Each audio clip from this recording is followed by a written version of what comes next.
کہ پارلیمان ہی نمبر 1 ہے، آپ باتیں یہ کریں اور حقیقت میں ایک سینیٹر کو پر تشدد کیا جائے، اس کو ننگا کر کے تشدد کیا جائے، اس کی ویڈیوز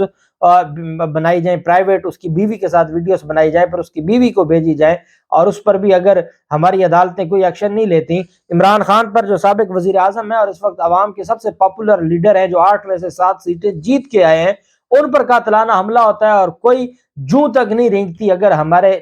عدل کے ایوانوں میں، تو پھر ان ایوانوں کا کیا فائدہ؟ اور یہی بات کی گئی ہے پاکستان تحریک انصاف کے رہنما فواد چودھری کی جانب سے۔ فواد چودھری نے کہا اگر سپریم کورٹ اس دن غلط مداخلت نہ کرتی، اب تک انتخابات ہو چکے ہوتے اور ہم اس دلدل سے نکل چکے ہوتے۔ اس دن آرٹیکل 69 کی دیوار پھلانگ کر بہت بڑا جو ہے وہ غلطی کی گئی، اور اگر اس دن سپریم کورٹ مداخلت نہ کرتی تو آپ جانتے ہیں عمران خان نے تو اسمبلیاں ڈیزالو کر دی تھی، اسمبلیاں ڈیزالو ہونے کے بعد آگے الیکشن ہی ہونا تھا، اور وہ الیکشن بڑا بہترین ہو جاتا اگر ملک میں الیکشن ہو جاتا، اور یہ عقل کے اندھوں کو، یہ جو مافیاز ہیں نون لیگ اور پیپلز پارٹی، ان کو کچھ سیٹیں بھی مل جاتی اگر یہ اس سارے معاملے میں جو ہے وہ باز رہتے، اور اس سارے معاملے میں یہ جو ڈرتے نہیں، خوف زدہ نہ ہوتے۔ لیکن ان کو تو NRO 2 چاہیے تھا، ان کو تو اپنے کیسز ختم کروانے تھے، ان کو تو اپنی مرضی کی تعیناتیاں کرنی تھی، اس وجہ سے انہوں نے کہا کہ آگے۔ اس وقت بھی عمران خان سے یہ خوف زدہ تھے اور اس وقت بھی یہ الیکشن میں نہیں جانا چاہتے تھے۔ اب تو عمران خان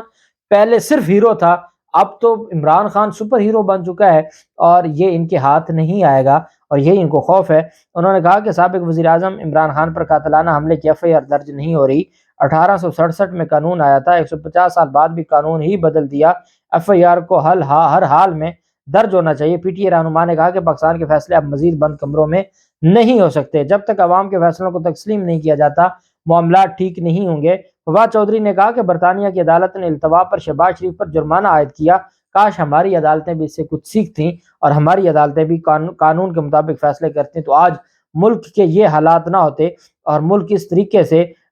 دلدل کی طرف نہ جاتا۔ دوسری طرف آج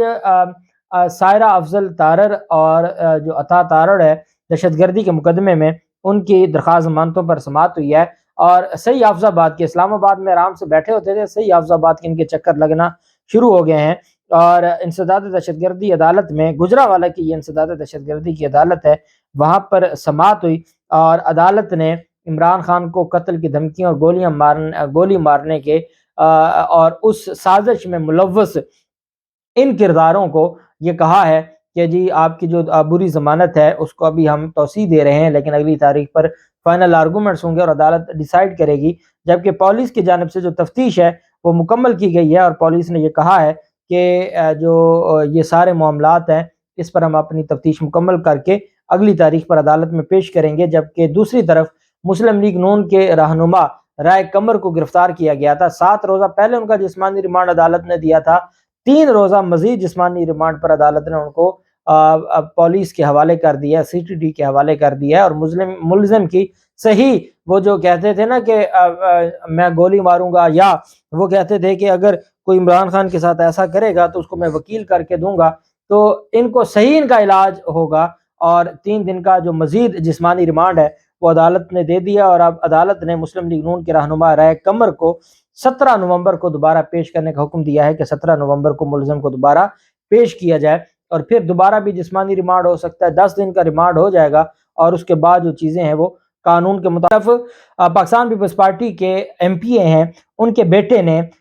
یہ ظلم کیا ہے اور ایک خاتون کو قتل کیا ہے، اور ان کے خلاف مقدمہ درج کیا گیا ہے۔ یہ میر اللہ بخش تالپور ہیں، ان کے بیٹے میر عمران علی تالپور جو کہ MPA کے بیٹے ہیں، انہوں نے ایک خاتون کو، یہ ماچھی فیملی ہے، اور ان کے جو قبائل کے سربراہ ہیں ان کی جانب سے گفتگو کی گئی ہے، اور یہ کہا گیا ہے کہ میر اللہ بخش تالپور جو کہ پاکستان پیپلز پارٹی پارلیمنٹیرین کے، ایک بات یاد رکھیے گا کہ پاکستان پیپلز پارٹی کیا کوئی ممبر اسمبلی نہیں ہے پورے پاکستان میں، تمام جو ممبران اسمبلی ہیں وہ 4P کے ہیں، پاکستان پیپلز پارٹی پارلیمنٹیرین کے، اور یہ جو بھٹو کی پارٹی تو ختم ہو گئی، اب تو ساری زرداری کی پارٹی ہے۔ اب میر اللہ بخش تالپور جو پاکستان پیپلز پارٹی کے MP ہیں، ان کا بیٹا خاتون اور ایک غریب فیملی کے پاس جاتا ہے کہ زبردستی میرے نام پر زمین اپنی لگائیں، یہ بھی نہیں کہ وہ خرید رہا ہے بلکہ وہ کہہ رہا ہے کہ زبردستی وہ کہتا ہے کہ جی زمین میرے نام پر لگوائیں، اور اس مقصد کے لیے وہ ان پر حملہ کرتا ہے، گولیاں چلا دیتا ہے، جس میں ایک خاتون کی ڈیتھ ہو جاتی ہے اور باقی جو غریب لوگ ہیں وہ زخمی ہو جاتے ہیں۔ اور کیا کیوں جاتا ہے؟ انہوں نے ناظم جوکیوں کا قتل کیا، ان کو پتہ ہے کہ 30 لاکھ میں دیت پہ معاملہ طے ہو گیا، 30 لاکھ دے کے ایم این اے اور ایم پی اپنی جان چھڑا کے چلے گئے، تو اس ایم پی اے کے بیٹے کو کون سا کوئی پکڑ لے گا؟ اور اس کا بھی وہی ہوگا جو ہم پہلے دیکھتے آ رہے ہیں، جو ظلم ہے سندھ میں زرداری مافیا کی جانب سے وہ بڑھتا جا رہا ہے، اور پاکستان پیپلز پارٹی کے جو ایم پی اے کا بیٹا ہے اس کے خلاف بدین میں یہ مقدمہ درج کیا گیا ہے، اور اس میں کہا گیا کہ 30 سالہ خاتون کو قتل کر دیا گیا ہے اور 14 لوگوں کو زخمی کر دیا گیا ہے۔ اور اس کیس میں اب دیکھنا یہ ہے کہ یہ جو چیزیں ہیں کیا وہ قانون کے مطابق دیکھی جاتی ہیں، قانون کے مطابق مقدمہ درج ہوتا ہے۔ ان کی فیملی کے لوگوں کا یہ کہنا ہے کہ پولیس ان کے ساتھ ہے، مافیاز کے ساتھ، زرداری مافیا کے، وہ وہاں کوئی کارروائی نہیں کر رہی اور ان لوگوں کو کھلی چھوٹ دی ہوئی ہے۔ دیکھتے ہیں کب گرفتاری ہوتی ہے، یہ کیس آگے کیسے چلتا ہے۔ ہم انشاءاللہ اس مقتول کی فیملی کے ساتھ، جیسے ناظم جوکیوں کیس میں ہم نے جتنی ہماری طاقت تھی اس کے مطابق ہم نے آواز اٹھائی، انشاءاللہ اس پر بھی ہم اپنی آواز اٹھاتے رہیں گے۔ اللہ پاک پاکستان کا حامی و ناصر ہو۔ بہت شکریہ۔ اللہ حافظ۔ پاکستان زندہ باد۔